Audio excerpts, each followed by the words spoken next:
Perfect, perfect. So if you can just let me know in the chat, is there anybody that's new or haven't heard in one of these presentations before from AUTM Horizons? Is there anyone that's new? I'm gonna go ahead and open this chat here and see. No. Okay, okay. I've been to a couple. Okay, good stuff, good stuff.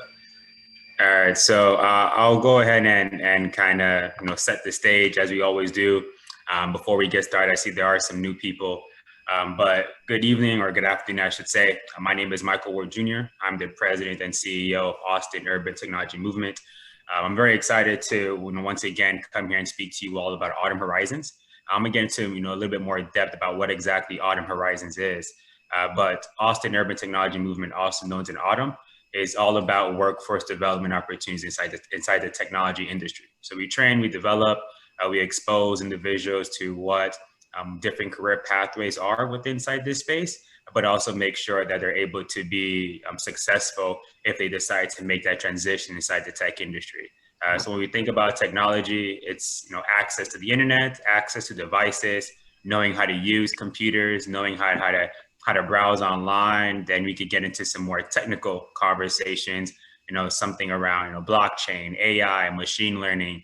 So there's definitely many levels to technology. But today I wanted to discuss, AUTM Horizons, and I will be introducing our guest speaker shortly. But we're going to get to that point in a second. Deseré, next slide, please. Perfect. So just a quick background about me. So I'm a social entrepreneur. I focus on digital equity, workforce development in technology, and social economic development in underserved communities. So what does that mean? That means I focus on anything around technology or development of communities in some way, shape, or form to make sure that they are self-sustaining, they're profitable, they're successful, because we know we live in a society right now where there are some that are more so at the bottom versus at the top. And a lot of the work that I do is about eliminating those barriers and creating an equal playing field across the board. So quick background about myself, I do wear many different hats. I am the president and CEO of AUTM, as I said. I'm also part of the advisory board for University of Texas for their engineering program. I'm also part of the steering committee for Greater Austin STEM Ecosystem. I'm also on the advisory board for Austin Forum on Technology and Society. I'm an economic empowerment leader at Greater Mount Zion. I'm also a podcaster. So if you do like podcasts, feel free to check out Culture Crawl ATX. We have different conversations that are somewhat controversial, and we bring random guests to the conversation to get different perspectives. And I'm also an NLC 2020 fellow, and NLC is New Leaders Council. So I wanted to show you just a quick background of myself, because I do wear many different hats and everything's connected when we think about technology. And when you do get to this stage in your career, you can really be diverse inside your space. So even if you have one specific passion, it doesn't mean you're limited into what else you want to do or what those opportunities look like. Next slide, please. So the reason why we're here today is because there is a lack of diversity inside the tech industry. That is a huge problem that impacts the different products that are created, the different services that are out there, because if you're creating something with one lens or for one group of individuals, well, now you're not taking into account everyone else that's within inside the world, that everyone else that's within inside your country or your city or your state. So when we look at the US population, this was taken in 2017, so it's a little outdated. But if you look at the US population from 2017 and you look at the ethnicity, so you look at those that are white, Asian, Latino, and Black, you see that whites are at 61%, Asian are 6%, Latinos 18%, and Black at 13%. However, when you look at the tech industry, or when you look at some of the large companies inside the tech industry, Amazon, Dell, Uber, Apple, Groupon, etc., you see that they are heavily geared towards the white and Asian population as far as representation. There's not that much representation of the Hispanic community, the Black community, and if you look down, some of those are actually in single digits. So when I first saw this, and mind you, I got my start in the tech industry working at Oracle. But when I first saw this and realized this, is that this is a problem because the tech industry provides so many opportunities for you to be successful. It's a way for you to learn new skills because the world is always changing and technology is in everything that we do. So if the Black and Hispanic community aren't represented inside the tech space, well, now they're being left behind in society. And that's what AUTM Horizons aims to change. Next slide, please. So what exactly is AUTM Horizons? So AUTM Horizons increases access, adoption, and understanding of the technology industry for underserved communities by exposing them to tech professionals from the global majority, where those are Black, Indigenous, or people of color. So today, this is a virtual setting and we had to pivot because of COVID-19. But before COVID-19, we were going to schools. We'll talk to elementary students, high school students, college students, adults, really about the opportunities that are inside the tech industry. And my favorite person to talk to is the one that doesn't know anything about technology or the one that's not interested, because I always ask, why not? There's so many different things you could do inside technology. And the whole point of AUTM Horizons is to expose you all to the different career pathways, the different options, whether you want to be a coder, whether you want to be in sales, whether you want to be in marketing, whether you want to be in finance. All of these roles can happen with inside the tech industry. It just really depends on which pathway you want to start with. Next slide, please. So before I introduce Deseré and bring Deseré to the table here, or I guess to the screen, I do want to go ahead and read her bio just to give a little bit more information on who she is and what she does. So yes, and Deseré is my wife, so she definitely has a warm place in my heart. But to read her bio, Deseré Crossword is a full-time social media strategist at UT Austin and a part-time UT graduate student. She's pursuing a master's in higher education leadership. She is passionate about creating a sense of belonging for Black students, faculty, and staff on UT's campus, and does so by leveraging her communication skills to connect people and build community. Currently, Deseré serves as co-president-elect of UT's Black Faculty Staff Association and is a member of UT Admissions Black Student Recruitment Committee, two roles that allow her to advocate for diversity, equity, inclusion at the University of Texas campus. In her spare time, Deseré enjoys eating good food, playing basketball, writing poetry, and spending time with her family and friends. So I did my little spiel, and I'm gonna pass it off to Deseré to dive more into her presentation. Awesome. Thank you, Michael, for that wonderful introduction. Hello, everyone. So happy to be here today with you all. Wanted to share with you all why I am here. 3 reasons. The first reason is because I'm an AUTM ambassador. So that means any opportunity that I have to share about the amazing things that AUTM is doing and how AUTM serves the community, I am here for it. Thus, why I am here today talking to you all. Secondly, I just wanted to recognize the importance of exposure to new fields and people and opportunities. You don't know what you don't know. And so my goal for today is that I share something with you all that expands your horizons of what technology is and what the technology industry looks like. And then thirdly, I just enjoy working with this group, ages 18 to 24-ish. That is my bread and butter. I work on a college campus, been working on a college campus for the past, oh my gosh, 7 years. For the past 7 years, been working on college campus. And so I really enjoy this age group because you all are so passionate and have fresh new ideas. And there's a lot of energy that I like to draw from you all. So again, happy to be here. And thank you so much for being here with me today.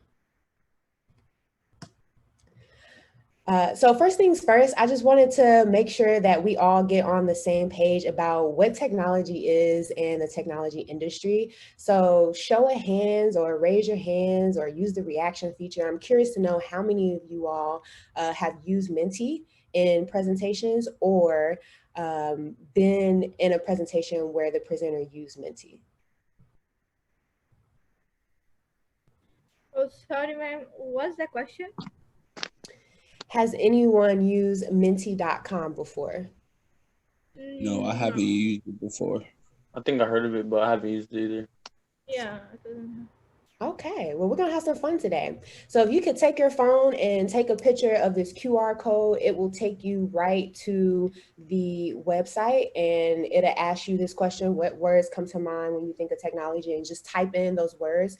Or if you don't want to take a picture of the QR code, you can go directly to menti.com and then type in this code here. So I give you all a few minutes to get there. What we should do? Sorry. You're If going you to go go to to the menti.com. Michael Ward Jr. just posted it in the chat. Okay. And you're going to put in the code. What was the code again? the code is right here on the bottom right.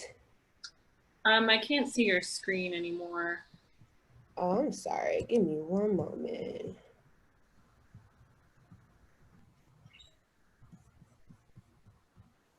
There we go. So you can either use your QR code reader on your phone and scan that QR code that's on the screen, or you can go to menti.com and put in that 7417. Yeah, Michael Ward just put it in the chat as well. 7417346. So in there, it'll take you to this screen here. My background's kind of messing with it. But it'll allow you to enter a word of what words come to mind when you think about technology and or the technology industry. So we're getting a few in there. Thank you, Julie, for sharing those instructions again. Of course. All right, I see a lot of people think about computers, devices, Wi-Fi, the future, money. There is a lot of money in the technology industry. AI, that's a good one.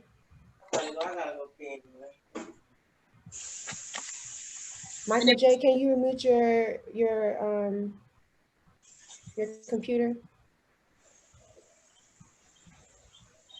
Music. Who put music? I'm curious to know who put music and why. I put music. My name is Daniel. I put music because like the software that I use like to make beats or whatever, a lot of different plugins and stuff require like I'm sure people to like write the code for it or whatever you have to do to make it run. Yep. So I'm just curious, That was a good one. Thank you. So as Daniel pointed out, music, maybe you don't think about music when you think about technology. However, you use technology to make music. So he was talking about the beats and the technology that he uses for the beats for the music. So thank you so much, Daniel. All right. Good job, y'all. Go back here. So y'all did a great job of thinking about technology and what technology touches. As Michael mentioned in the beginning, Michael Ward Jr., technology touches a lot of different industries. It touches music, it touches marketing, it touches the food industry. And so I just want to further expand you all's idea of what technology can look like in whatever field that you're in. And I want to encourage you to think about, okay, what are you interested in? And then think about how can you use technology to make yourself stand out in that field. So I'm gonna take you all along my technology journey. Mind you, I am in the marketing communications field, and I'm just gonna share with you some technology that I've used during my career. Yeah, I have a computer science class. They show me like how to use technology for find the problem solution, like how to use So technology. I started with my technology journey in middle school. This is my 8th grade yearbook. I was on the yearbook staff, and so I used Adobe products, Adobe Suite, Photoshop to make the yearbook. So that was my first taste of technology in this marketing communications field. As you can see, there's a little star beside my picture. That is me in 8th grade. Haven't changed a little bit, just a little bit. In high school, I was on the newspaper staff. And so again, I was using Adobe products, technology to create the newspaper. I used Photoshop and was introduced to InDesign as well. Curious to know if any of you all have any experience with the Adobe suite. So if you know how to use Adobe suite, Photoshop, InDesign, Illustrator, then you are using technology.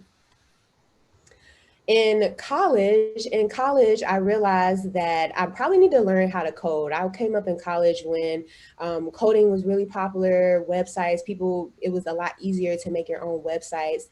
And so my freshman year, I took a coding course, and it was the only coding course that I took because it was very difficult. But it gave me the skills that I needed, the basic skills that I needed to feel my way around coding and play with different sites. And then also in college, that was my first time using social media. So my parents were extremely overprotective and would not let me get on social media sites when I was in high school. So the first social media site that I joined was Facebook. It was the summer going into my freshman year in 2010. So I'm curious, y'all can drop in the chat, what social media channels did you first started using? Like when you first got on social media, what channels were you using? I'm curious to know. And currently, right now, I use social media in my full-time job. MySpace, yes. I see a lot of MySpaces. I didn't have a MySpace. My parents wouldn't let me have MySpace. So Facebook was the first thing that I hopped on. By the time I got on social media, MySpace wasn't a thing anymore. All First right. time I used the what's that? YouTube. So, I'm sorry, was that a question? Or your question, like first time I used the YouTube. First time you used any social media platform, was YouTube the first social media platform you used? Yeah. Okay. Yeah. Okay, cool. All right, so raise your hand raise your hand in the video, or using the feature, or use one of the reactions which you can find in the bottom of your screen on the Zoom platform. Raise your hand if you have ever thought about social media as a career, or if you're interested in social media as a career. Okay, I see Daniel. Daniel, I'll share my contact information at the end of this presentation. And if you have any questions or follow up, you too, Jordan, let me know. Social media is what I do. I am a social media strategist at UT Austin. So what that means is that I manage UT's Twitter page at UT Austin. So follow us at UT Austin. I also manage our Instagram page, LinkedIn, and Facebook. Those are the big four. And then we have YouTube and Vimeo or Vimeo. I can't remember which one is which. I always get those mixed up, but that video platform as well. So I manage those accounts, posting to those, creating content for those accounts. And then I also engage. I engage with the people, with our followers that we have. The biggest thing I remind people about social media is that social media is social. So you can't just push stuff out there and expect people to engage with it. You have to engage with them back. And so I do a lot of engagement work. I monitor our comments and what's going on in the comment section. I monitor conversation that's happening on campus, in that campus sphere. There's a lot that happens on UT's campus, a lot of controversies that occur. And so one of my responsibilities is to monitor that conversation, to make sure that if people have questions about things like COVID-19 and what we're doing to navigate that during this time, I report that back to my leadership so that they can craft their language and their messaging around what I'm seeing in the social media sphere. And then I also do some data reporting. And so when we post things, I report on how they perform. So how much are people liking our our stuff? Are they commenting? Are they sharing it? Is it resonating with them? And so that data reporting really helps me figure out whether or not what we're pushing out, if it is resonating or interesting to our audience. And then lastly, I do a lot of strategy work. And so strategy involves thinking about, okay, what key messages do we want to push out? And then how do we push out these key messages, and what do those key and when do we push those key messages out? And so as part of my job, there's a lot of technology that I use. Social media itself, those platforms are a form of technology. I also use different scheduling tools. So I don't know if any of you have heard of like Hootsuite or Buffer. Those are some tools that some technology tools that we use to schedule things out. And then also there are monitoring tools that we use as well to help navigate the influx and the volume of information that's coming to us as far as conversations are concerned.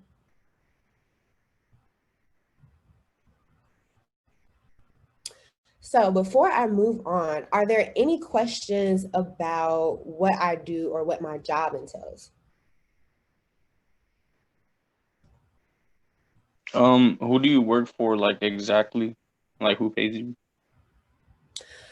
So who pays me? UT Austin pays me. And then within UT Austin, I work in university communications. So that is the PR, public relations arm of the university. And I report to the chief communications officer. And I also report to the president. I forgot to mention to y'all, not only do I manage UT Austin social media channels, but I also manage the president's social media channels as well. So I help to manage his Twitter account and his LinkedIn account. So I report to the president and the chief communications officer. And how did you get that job exactly? Was it through school? That's a great question, Daniel. And I'm going to get to that on one of these slides. Okay, cool. Mm-hmm. Any other questions? Why you choose this subject?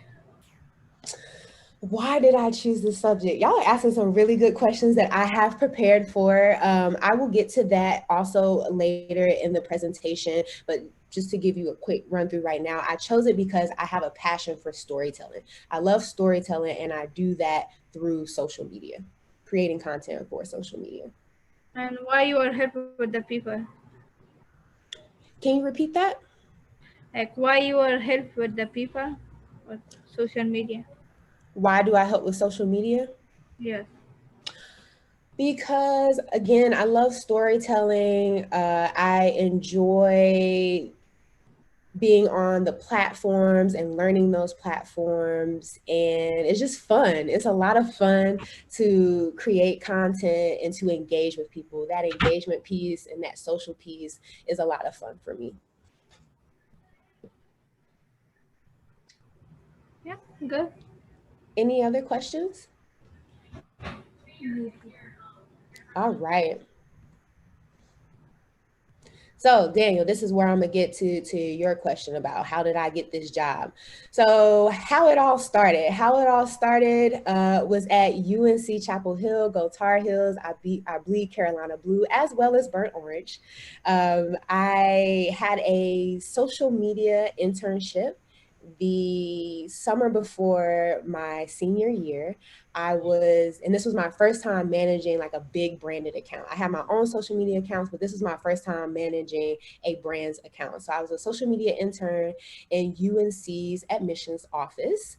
And that really did set the stage for the rest of my career. I had never thought about doing social media before. I didn't know that that was a job that you could do full time. At this time, social media was on the rise in the sense that companies were starting to realize how important social media was to their overall communication strategy. So I just came on the scene at the right time. I came on the scene at the right time. So I had that internship, and then after I graduated in 2014. I graduated in 2014, and it took me a while to find my first full-time job. So it took me about 6 months after I graduated to find my first full-time job. In between that time, I had a part-time job with Black Network Television. That is a television network in Greensboro, and it was in sales. I did not like sales, hated sales, but it did set me up for success as it pertains to just teaching me how to market to people, how to present a product to people and shape it around what their needs are and show them why they need a product. And so I really do appreciate that part-time job that I had in sales. I was selling websites. So remember I told you I did coding in college. I also took a multimedia class as well. And so I was making websites and selling those to our clients. And then I also was selling commercials as well, commercials to be played on the network. And also during that time, I was freelancing. So I knew that I didn't want to work in sales. I really wanted to be working in public relations, which was what I majored in. Didn't tell y'all what I majored in. I majored in journalism and communication studies. So in order to like keep my skills fresh so that I could be desirable on the job market, I started freelancing. So I knew that I wanted a little bit more experience in media relations and website design and graphic design. So I started freelancing, and my first client was free. Sometimes when you're starting out in an industry, you have to do some stuff for free so you can build up your resume. And so my freelancing was one way that I built up my resume. So when it came time for my first full-time job, I was ready for it. So my first full-time job was working at UNC Chapel Hill, my alma mater. Somebody that I know had sent me a job for a social media coordinator. UNC was looking for a social media coordinator. This was the first social media coordinator that they had ever had, brand new position. Remember, I told y'all when I came on the market, the job market, social media was just getting big at companies. They were realizing how important it was. So UNC was looking for a social media coordinator, somebody that I knew who worked at UNC, saw this job come across and thought of me. And so they sent it to me and said, hey, I think you would be a great fit for this. So I applied and I got the job. So lesson there is to use your network. Remember that, use your network. I'm gonna come back to that later. So yeah, I worked at UNC Chapel Hill for 2 years, and then I rekindled a relationship with somebody named Michael Ward Jr. and swept me off my feet, and we moved here to Austin, Texas together, got married. And when I was looking for a job in Austin, Texas, I came across. Say again? Do you have a child? Not yet, on the way. Well, in 2-3 years, but not yet. And so when I was looking for something in Austin, Texas, I came across an opportunity at UT. UT was hiring for a social media coordinator. And it was basically the same job that I was doing at UNC, but at another university. So when I realized that I was going to be moving to Austin, Texas, I went onto LinkedIn, social media, went onto LinkedIn and typed in Austin, Texas to see like who in my network had ties to Austin. And so somebody ended up knowing someone at UT Austin in the department that was looking for a social media coordinator. And so I reached out to them, told them that I was moving to Austin. This is what I do at UNC, would love to be doing the same thing at UT. And so they brought me in for an interview, and I was a shoo-in because, again, I was doing the exact same thing that they needed at UNC. So again, I just want to stress the importance of using your network.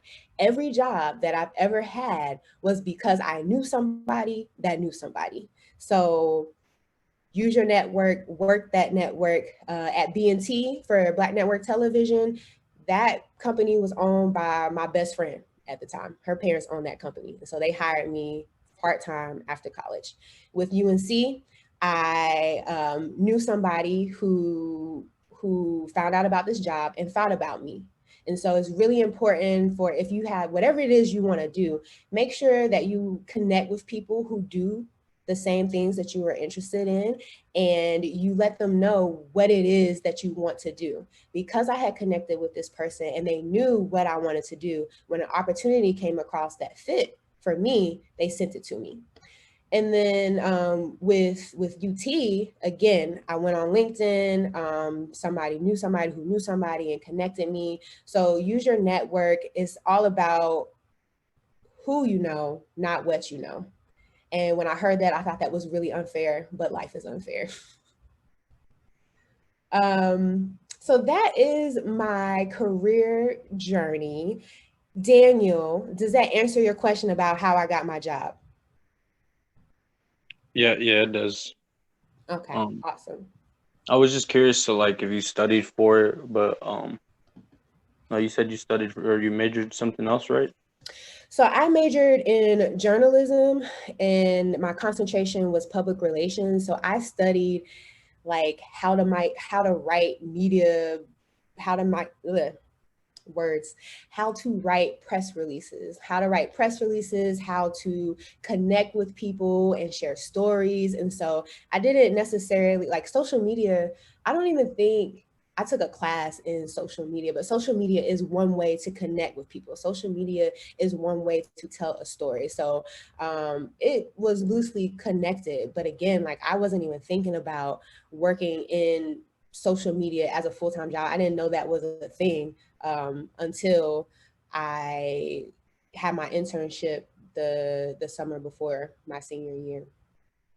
So with that said, like your major, you may not always, your job or your first job, it may not always be in what your major is. It really is about like, what are you interested in? And then making sure that you connect with people who are in that industry that you are interested in and work that network. We have a question that came in the chat, if now's a good time for that. Of course. It says, I heard you say you started out with an internship, and that's cool. What advice would you give for someone going into an IT internship soon?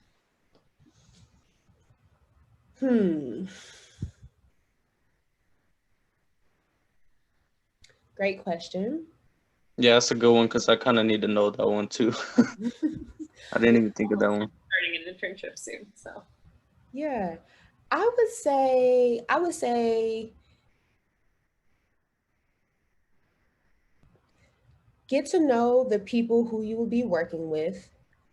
So the person who you'll be reporting to, maybe some other people who are within that office, and you can get to know them by just Googling them, looking them up on LinkedIn and like seeing what their background is, and try to find connections to what you are interested in. So for example, for Daniel, if you had a music industry internship and you saw that somebody at the company was interested, had experience in beat making, like that person, you want to make sure that you connect with that person and follow up with them, and build a relationship with them because they do what you're interested in. So get to know the people who you're going to be surrounded by at the internship, because they may have a skill set that you're interested in building up, and maybe they could mentor you in that area. Other advice for going into an internship in general, I'm answering like an internship in general. I would say ask questions and be curious. People are really nice to students, and they are really willing to talk about themselves and the work that they do. So go into it with the mindset of learning as much as you can and soaking up as much as you can while you are in that internship, and be proactive. If when they give you what your job responsibilities are, and you think to yourself, oh, I really like to be doing this thing, ask the person who'll be managing you if you could work on X, Y, and Z, because this is an interest of yours. I hope that helps, Jasmine. Was that helpful for you? Yes, thank you so much. You're welcome. Michael said, ask questions and don't be afraid to fail. Yes. Yes, don't be afraid to fail. Again, you're a student and you're at that age where you're still learning, and so people are a lot more forgiving. And this is your time to experiment um, and to practice. Let's see. What are different people you meet in your career? You mean different people as in like what they do, the different types of jobs that they have? Yeah, like this one, I mean people like. You're asking who she, like what types of people she works with at her current job, BB Parka? Yes, yes. Okay. Different types of people I work with. I work with a bunch of different people. So I work with the president of the university. I work with communicators. So there are a lot of different communicators at UT Austin in the different colleges, schools, and units.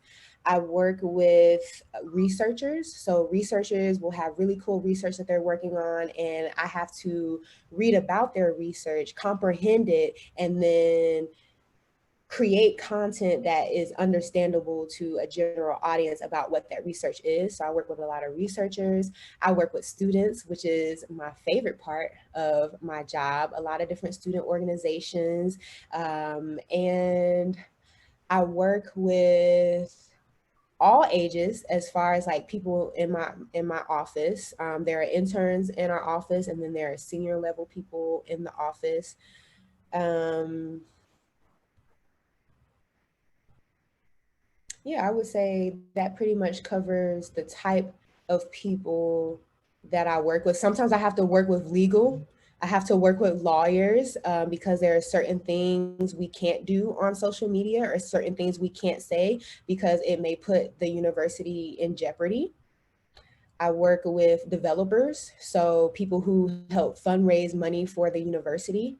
I work with event people, people who are in charge of planning events at UT like commencement and Gone to Texas, which is our welcome event. I work with those people to help promote those events on social media. So I really do work with a wide range of people. And thank you for that question because it really made me think like, who do I work with?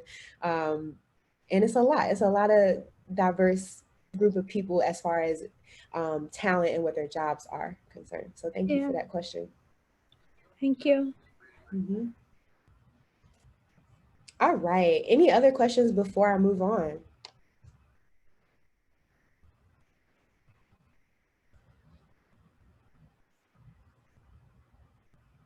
All right. Moving right along. So, why do what I do? This question was asked earlier in the presentation, and there are three reasons why I do what I do. Number one, I love storytelling. Ever since I was younger, I was a storyteller. I would write in my journal. I would write um, I would write stories. At one point for Christmas, I remember for Christmas, my parents got me this like book kit where I could write my own book. So I would write stories. I write poetry, still write poetry. I did some songwriting, and I also enjoy making videos. So storytelling is just a huge part of who I am and what I love to do. I'm very creative. I love communicating. I'm a Cancer, so I have a lot of emotions that I have to filter through. And storytelling is one of the ways that I channel those emotions. And so here, the point that I want to drive home here is whatever you do in life, you want to make sure that you enjoy it. So if you really enjoy, actually, can y'all put in the chat things that you enjoy doing? I know Daniel likes music. We've talked about that, and I've used that a lot as an example. But I'm curious to know what are some other things that you all enjoy doing, and figure out how you can channel that skill or that talent into the job that you do. And so with my job, again, it's all about storytelling. And I do that storytelling through creating content and posting that content on social media?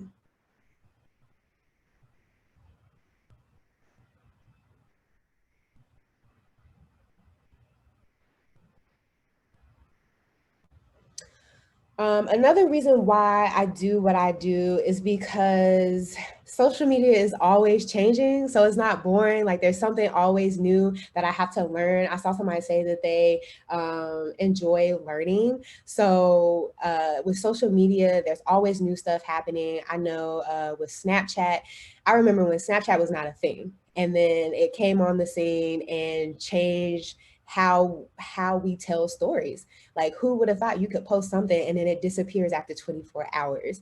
And then just this concept of being able to tell a story within 15 seconds. And so things are always changing with social media. I've watched Instagram and Facebook just really transform as far as like the things that you can do with it. Instagram stories is basically Snapchat.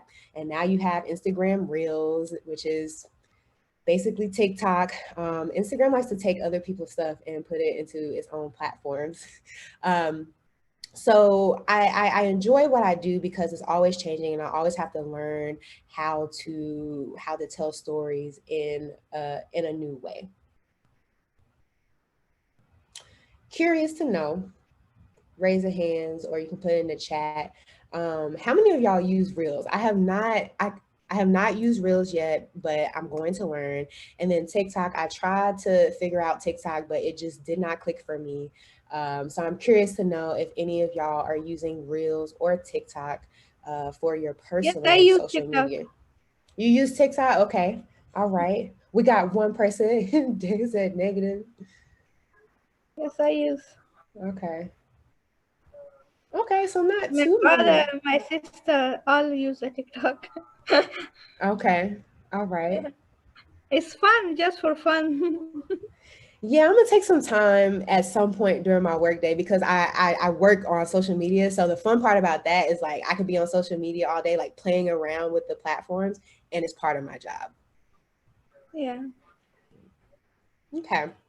And so lastly, I do what I do because I love being on a college campus. Again, my whole career, well, the majority of my career, 7 years of it, has been working on a college campus. First at the University of North Carolina at Chapel Hill, and now at UT Austin. And so I just love being on a college campus because, again, I like being around that traditional age college student, 18 to 24-ish. Again, y'all have a lot of energy, y'all have fresh ideas. And then also, like, I just enjoy learning. I mentioned earlier that I'm a grad student. Never thought I'd be back in school, but here I am. Couldn't get away from the classroom. And I enjoy being on campus because there's just so much to do there. It's so lively, and I just enjoy learning. So that is the gist of what I do and how I use technology in marketing and communications. And so now, if you all have any questions left about what I do, why I do what I do, or how I use technology in my field, and now is the time to ask. I think you answered a lot of my questions. But I'm just curious, how long have you been in school for? Like college? For grad school? Like overall. Overall, okay, yeah. Excuse me. Because your job sounds like fun. Like, don't get me wrong, but it sounds like you went through a lot to get there. Yeah, I did 4 years. I did 4 years of undergrad. And so during those 4 years, I got my bachelor's in, I double majored. I got my bachelor's in journalism and communication studies. And then right now I'm getting my master's and I'm going on my 3rd year. It's a 2-year program, but I'm part-time. So it's taking me a little bit longer. So total, oh my gosh, 7 years so far I have spent in school. Wow. Yeah, that's a lot. That's almost like going to medical school or something. But I was just curious. I broke it up too, Daniel. So like I did undergrad and then let's see, I graduated in 2014. So it was 4 years. There were 4 years in between me going back to school. And like a lot of people, well, some people will go to school, they'll do undergrad and then go straight into grad school. I took 4 years to live life and gain some career experience before I decided that I wanted to go back to school to do something else.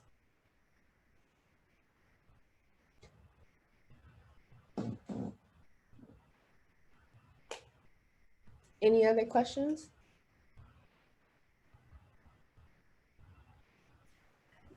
Let's see.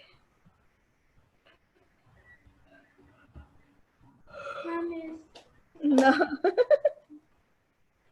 All right. Well, if there aren't any other, Thank you.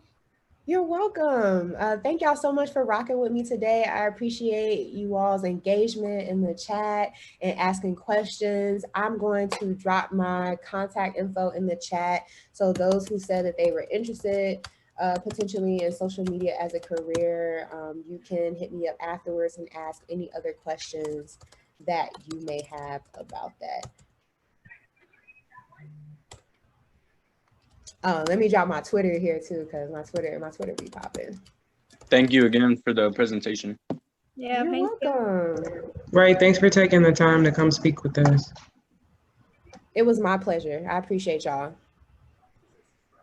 All right, well, good stuff, good stuff. We could go ahead and do a virtual round of applause, or if you want to add any emojis or any reactions, feel free to do that.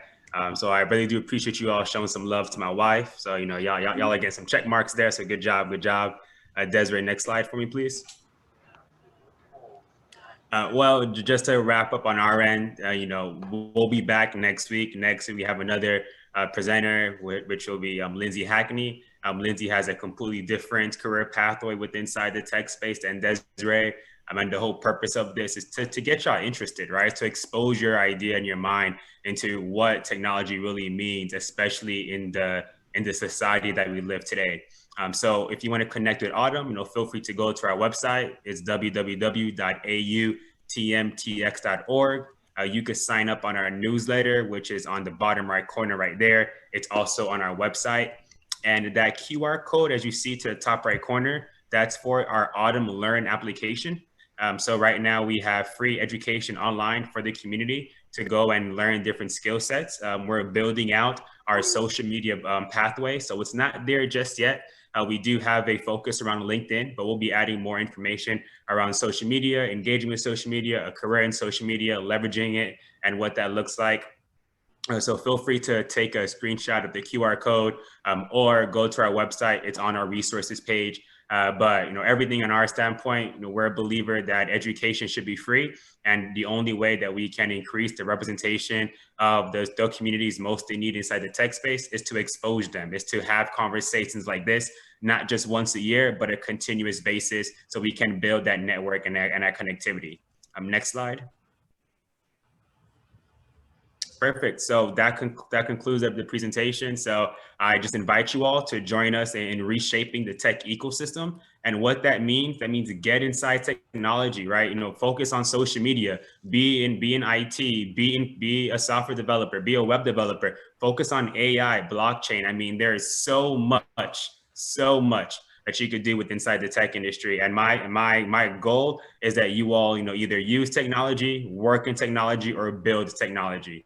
Because if you're not touching technology in your day-to-day, then you're going to be left behind in our society, and I don't want that for you. So please feel free to reach out to myself. You know, Julie has my contact information. I'll drop it inside the chat as well, and you already have Desiree's contact information. But please, you know, don't hesitate to reach out. And anything that we could do to help you, we definitely will. And that concludes it. Thank you all so much. And if there is any questions for me, you know, feel free to ask. I don't think there will be one, but feel free to ask. Anything that comes up at all on your end. No, I didn't have any more questions. Thank you, Michael. No, I don't have a question. Thank you.